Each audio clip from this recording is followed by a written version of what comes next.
অঝোরধারা একটানা বৃষ্টির পর যেই না সকালবেলায় আমরা রোদ ঝলমলে আকাশ দেখতে পাই, তখনই আমরা প্রত্যেকটা গৃহিণীরাই লোভে পড়ে সারাদিন এইভাবে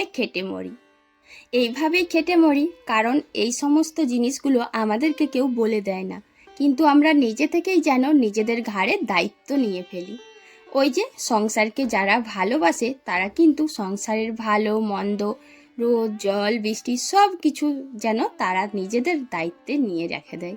আর সেই নিজেদের দায়িত্ব পালন করতে যেয়ে জানো তো, যখন একটানা বৃষ্টি হয় তার পরের দিন যখনই রোদ দেখা হয়, ব্যাস আমাদের মাথায় যেন হাজার রকম কথা ঘুরতে থাকে যে এই কাজটা করতে হবে, এতদিন হয়নি, ওটা করতে হবে। তো দেখো, তোমাদের সাথে কথা বলতে বলতে না আমি বালিশগুলো রোদে দিয়ে দিয়েছি। আর একটানা কদিন যা বৃষ্টি হলো প্রত্যেকটা জায়গাতে, তোমরা তো সবাই জানো, আর আমাদের এখানেও কিন্তু বাদ যায়নি। তো জানো তো আজকে এত কাঁচা ধোয়ার বেরিয়েছে, তারপর দেখলাম যে বালিশগুলো যেন একটু কীরকম সেঁতে লাগছে। একটানা বৃষ্টি হলে দেখবে বাড়ির মধ্যে যত জামা কাপড় থাকুক না কেন, সবগুলোই যেন মনে হয় কেমন একটা সেঁতে ভাব লাগছে। আর এর মধ্যেখানে বালিশগুলোও একটু রোদ দেখে রোদে দিয়ে দিলাম। এইগুলো আবার অনেকে মনে করে বাড়তি কাজ, কিন্তু না গো, একটা গৃহিণীর কাছে এটা কিন্তু একটা দায়িত্বের কাজ, আর যেন নিজেকে ভালোবেসে কাজগুলো করা হচ্ছে। আর এদিকে আবার কতকগুলো কাঁচা ধোয়া মিলে দিয়ে এসেছি, এখন আবার কতকগুলো বেরিয়েছে। মানে যেন মনে হয় রোদ দেখলে কাঁচা ধোয়াটা একটু বেশিই হচ্ছে। তার মধ্যেখানে আবার এত জল বৃষ্টি হয়েছে। তবুও একটাই কথা বলি, যে জল বৃষ্টি যতই হোক না কেন কাঁচা ধোয়া কিন্তু কম থাকে না। হয়তো একটা দিন একটুখানি কম থাকে, কিন্তু প্রতিদিনই কাঁচা ধোয়া লেগেই থাকে। কি বন্ধুরা, কথাটা কি ঠিক বললাম না ভুল বললাম? তো যাই হোক, অনেকক্ষণ ধরে তোমাদের সাথে বকবক করছি, কিন্তু বহুদিন পরে আজকে তোমাদের সামনে একটা ভিডিও নিয়ে আসতে পেরে আমার ভীষণ ভালো লাগছে। তো প্রিয় বন্ধুরা, যে বা যারা আমার ভিডিওটা দেখছো যে প্রান্ত থেকে, সবাই কেমন আছো? আশা করছি ভালো আছো। আর আমিও ভীষণ ভালো আছি, যেহেতু তোমাদের সামনে আজকে একটা ভিডিও আনতে পেরেছি। উঠোন ঝাড় দেওয়ার নারকেল ঝাঁটাটা এত ছোট হয়ে গেছে, আর এই বৃষ্টির দিনে জানো তো ঝাড় দিতে গেলে ছোট ঝাঁটাটা কাজে লাগছিল, কিন্তু আজকে এত রোদ দিয়েছে আর এরপর ঝাঁটাটা না আর ব্যবহার করাও যাবে না। তাই ভাবলাম থাক, ওটা যদি মাঝে মাঝে প্রয়োজন পড়ে ঠিক আছে, কিন্তু একটা বড় ঝাঁটার প্রয়োজন আছে।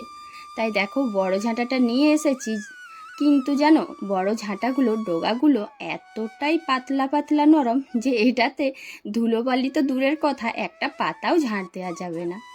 বড় ঝাঁটাগুলোর এটাই একটা সমস্যা থাকে, প্রথম প্রথম কদিন ঝাঁটাতে বেশ অসুবিধে হয়, কারণ ডগাগুলো বেশ পাতলা থাকে।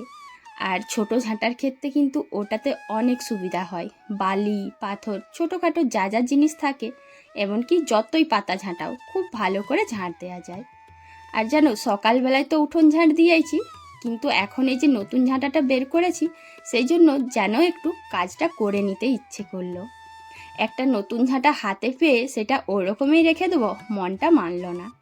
তাই দেখো একটু এই উঠোনটা ময়লা ছিল, তাই ভাবলাম ঠিক আছে একটুখানি নতুন ঝাঁটা যখন বের করেছি এটা একটু কাজে লাগিয়ে নিই। যদি আমার চ্যানেলে কোনো নতুন বন্ধু এসে থাকো আর পুরনো বন্ধু, তোমাদের সবাইকেই বলছি ভিডিওটাতে একটুখানি লাইক আর কমেন্ট করে দিও, কারণ তোমাদের একটা লাইকেই হয়তো গ্রামের একজন গৃহিণীকে ভিডিও বানাতে অনেকটা উৎসাহ দেয়। আর সত্যি বলতে জানো তো, একটা লাইক আর একটা কমেন্ট যেন মনে হয় আমাদের মতন ছোট ছোট গৃহিণীদের জন্য, ছোট ছোট ইউটিউবারদের জন্য অনেক বেশি উৎসাহের জিনিস, অনেক বড় পাওয়া। তো দেখো সামনেটাতে কয়েকটা পাতা ছিল বলে নতুন ঝাঁটা দিয়ে ঝাড় দিয়ে দিলাম, আর সকালে ঝাড় দিয়েছি সেই জন্য অতটাও নোংরা নেই। যতই একটা না ঝড় বৃষ্টি জল যাই হোক না কেন, এত চারিদিকে বন্যা হচ্ছে, কিন্তু গরম ঠিক যেন সেই বৈশাখ মাসের কাঠফাটা গরমের মতন, মানে এত গরম বলার নেই। আর প্রতিটা মানুষ একটাই কথা বলছে, বর্ষাকালেও এত গরম ভাবা যায় না। সত্যি জানো তো বন্ধুরা, এত কাজকর্ম সকাল থেকে করার পর যেন এত গরম লাগছে যে এক গ্লাস নুন চিনির শরবত নিয়ে বসে পড়েছি। আর যেই না বসেছি দেখি আমার ছেলের কাণ্ড দেখো, এই মাত্র বালিশ দুটো তুলে নিয়ে চলে এসছে, আর তাকে না বকাবকি করছি যে বালিশগুলো একটু বেশিক্ষণ থাকুক না, কারণ এখন তো মেঘ আর ধরছে না। রোদের অবস্থা দেখে মনে হলো যে আজকে আর বৃষ্টি হচ্ছে না, অন্তত কিছুক্ষণের জন্য। তো তাই ছেলে গেল আবার আমার কাছে বকুনি খেয়ে আনতে। যখন কোনো কাজ করতে বলি তখন 10 বার বললেও করে না। আর এখন কি হলো, তার নিজে থেকেই বালিশগুলো নিয়ে এসেছে আর বলছে মা সব বালিশগুলো কি নিয়ে আসবো? তো জানি না সে কী ভেবে বালিশগুলো নিয়ে এসেছিল, এখন কিন্তু বালিশগুলো রেখে দিতে গেছে। আর সেই সুযোগে দেখলাম যে বিছানার কাভারটাও যেন তো অনেকটাই ছড়ানো ছিটানো। আর বাড়ির মধ্যে বিছানার চাদর যদি এদিক ওদিক এলোমেলো থাকে, দেখবে মনে হবে ঘরটা বেশ এলোমেলোই রয়েছে, যেন মনে হয় ঘরটা আলগোছ এত রয়েছে, কোনো দিকেই কোনো গোছানো নেই। তাই ভালো করে বিছানার চাদরটা ঝেড়ে একটু গুছিয়ে নিলাম। এতদিন বৃষ্টি হচ্ছিল যেন কেমন একটা লাগছিল, আবার আজকে একটু রোদও উঠেছে, তার মধ্যে এত গরম যেন হ্যাসফেসানি লেগে যাচ্ছে একটার পর একটা কাজ করতে। তবুও জানো তো, কয়েকদিন পর যখন আমরা রোদের মুখ দেখি তখন যেন আমাদের সংসারে একটু বাড়তি কাজেই থাকে। আর সেই বাড়তি কাজগুলো আমরা নিজেরাই নিজেদের ঘাড়ে দায়িত্ব নিয়ে কেটে মরি। তো দেখো, এই যে চিনি আর চায়ের কৌটোটা কয়েকদিন ধরে বর্ষার সময় যখন চা করি তখন যেন কেমন একটা লাগছে, যেন মনে হচ্ছে একটা চিটচিটানি ভাব। আর বর্ষাকালে জানো, পরিষ্কার জায়গাগুলো, পরিষ্কার যে কৌটো থাকে সেগুলো তো কেমন একটা স্যাঁতস্যাঁতে ভাব চলে আসে। আর মশলার কৌটো তো বলতেই নেই। তো মশলার কৌটোগুলো ভাবছি কালকে পরিষ্কার করব। আর আজকে জানো, চিনির কৌটো চায়ের কৌটো দুটো নিয়ে বসে পড়েছি। এরকম একটু একটু করে যদি মাঝে মাঝে পরিষ্কার করে নিই তাহলে দেখবে অনেক কিছুই আমাদের পরিষ্কার পরিচ্ছন্নের কাজগুলো হয়ে যায়। বৃষ্টির সময় কয়েকদিন ধরে এইখানেই পাতাগুলো জমা করছিলাম। এত বৃষ্টি হচ্ছিল, পাতাগুলো জমা করার জন্য যেন অতটা ঝাড় দেওয়া যাচ্ছিল না, এতই বৃষ্টি আর কাদা। তো কাদায় কি করে ঝাড় দেবো, তাই আজকে দেখো সেই যত পাতা জমা ছিল সবগুলোই ফেলে দিলাম। তো রোদ উঠলে সংসারে এত এত বাড়তি কাজ থাকে, মনে হয় চারিদিকে যেন আলগোছ হয়েছিল, এখন একটু পরিষ্কার পরিচ্ছন্ন করে নিই। আর এটা প্রত্যেকটা গৃহিণীরা করে আর নিজেরাই খেটে মরে, তারপর কিন্তু সবার কাছে শুনতে হয় যে এত কাজ করার কি প্রয়োজন। কিন্তু তোমরাই বলো, সংসারের এই কাজগুলোও তো না করলেই চলে না।